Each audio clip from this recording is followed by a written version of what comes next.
What makes DPIA risk criteria difficult to assess? Have you ever wondered why assessing risk criteria in a data protection impact assessment can be so tricky? It's a question that many people face when dealing with data privacy and compliance. Let's break it down. First off, the complexity of data processing activities plays a big role. Data protection impact assessments need to look at various operations, especially when sensitive personal data is involved. With different types of processing, like automated decision-making or artificial intelligence applications, identifying and evaluating risks becomes quite challenging. Each activity can have unique implications for privacy, making it hard to apply a one-size-fits-all approach. Next, there's the uncertainty in predicting risks. Estimating how likely a risk will happen and how severe it could be is often more guesswork than science. For instance, risks like identity theft or discrimination depend on many factors, including technology weaknesses and human behavior. This uncertainty complicates assigning precise risk levels. Then, we have the balancing act between likelihood and severity. When conducting a data protection impact assessment, you must consider both how likely a harm is to occur and how serious its consequences would be. Some risks might be rare but have severe impacts, while others could be more common but less damaging. Making these judgments can vary from one assessor to another. Emerging technologies add another layer of difficulty. With advancements in artificial intelligence and automated processing, new types of risks arise that may not be fully understood yet. This makes it harder to define and measure risk criteria since potential harms could be novel or indirect. Contextual factors also play a part.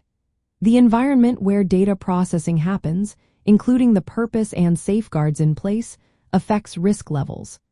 Assessors must determine if processing is necessary and proportional, which requires a detailed understanding of the project and its context.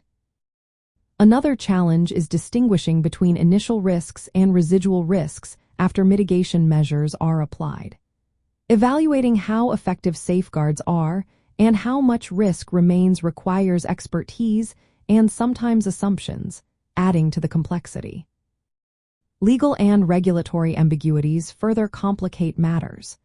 While regulations like the General Data Protection Regulation provide frameworks for data protection impact assessments, they often leave room for interpretation.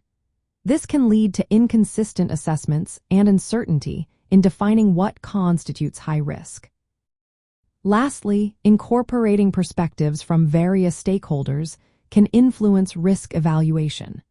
Different opinions on what risks are significant or acceptable can add complexity to establishing clear criteria. In the context of artificial intelligence and technology law, these challenges become even more pronounced.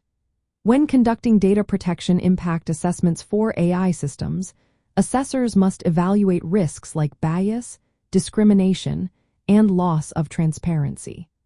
The novelty and complexity of AI make it harder to define and measure risk criteria accurately. To manage these difficulties, maintaining a detailed data inventory and continuously updating risk assessments as technologies evolve is essential. Applying a flexible and scalable data protection impact assessment process tailored to specific projects can also help. Engaging legal and technical experts ensures that risk criteria reflected both legal requirements and technological realities, supporting compliance and protecting individual rights throughout the data lifecycle.